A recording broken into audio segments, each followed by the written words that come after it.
এ দুনিয়ার মুসলমান ইমানদার, আল্লাহ পাক রব্বুল আলামিন এই বনি ইসরাইলদেরকে তাদের বেয়াদবির কারণে, আল্লাহর হুকুম অমান্য করার কারণে, পয়গম্বর মুসার কথা অমান্য করার কারণে তাদেরকে আল্লাহ তাআলা হীন ময়দানের মধ্যে এমন ভাবে আবদ্ধ করে ফেলাইলেন।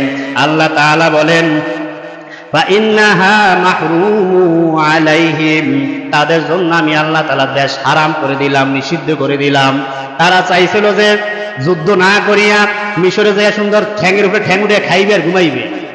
আল্লাহ তাআলা বলেন, তাদের উপরে আমি এমন ভাবে হারাম করে দিলাম, এমন ভাবে আমি আল্লাহ তাআলা গোলক ধাঁধার মধ্যে ফালায় দিলাম, এমন ভাবে আমি আল্লাহ তাদেরকে আবদ্ধ করলাম।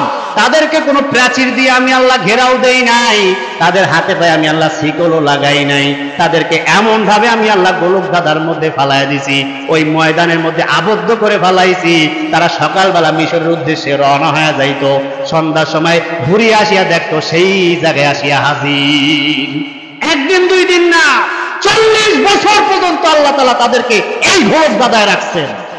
তারপর পয়গম্বর মুসা, পয়গম্বর হারুন ইন্তেকাল হয়ে যাওয়ার পর ইউসা আলাইহিস সালাতু ওয়াস সালামের নেতৃত্বে তারপর বাইতুল মুকাদ্দাস বিজয় হয়ে যায়। এ দুনিয়ার মুসলমান ইমানদার, আজও আমরা আল্লাহ তাআলার আদেশ অমান্য করে চলি, রাসূলের আদর্শ অমান্য করে চলি, রাসূলের আদর্শের ধার ধারি না, আল্লাহর হুকুমের ধার ধারি না।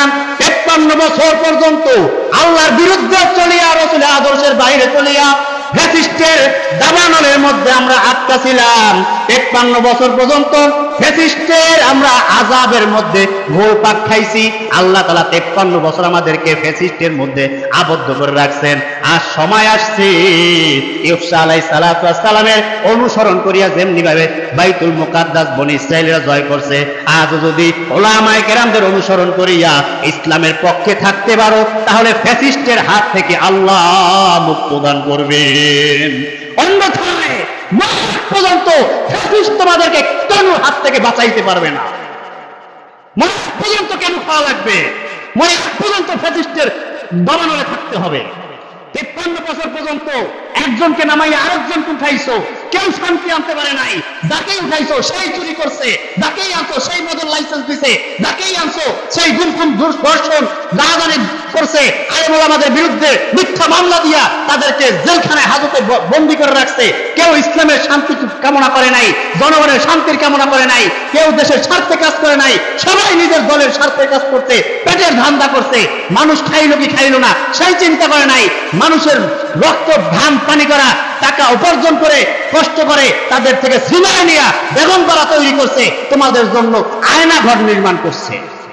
শান্তি দিতে পারে নাই। একমাত্র শান্তি ইসলামের মধ্যে আছে, ইসলাম ছাড়া কোথাও শান্তি নাই। সুতরাং আল্লাহর নির্দেশ যদি মানব, রাসূলের আদর্শ অনুযায়ী যদি ইসলাম বিজয় করার জন্য ময়দানে দাঁড়ায় যাও, আল্লাহ তাআলার ঘোষণা, ওয়ালা তাহিনু ওয়ালা তাহজানু ওয়া আনতুমুল আ'লাউনা ইন কুনতুম মুমিনিন, বিজয় তোমাদের আসবে। আর যদি মুনাফিকি করো, ইসলামকে বাদ দিয়া অন্য জায়গায় দৌড়াও, পশ্চিম কালেও বিজয় আসবে না। মায়ের কপালে আছে, মায়ের কপালে আছে। ঘোষণা আমার না, আল্লাহর, আল্লাহর ঘোষণা। এখনো সময় আছে, বুঝেন। বোঝার জন্য এখন সময়, চক্ষু বন্ধ হয়ে গেলে আর বোঝার কায়দা নাই।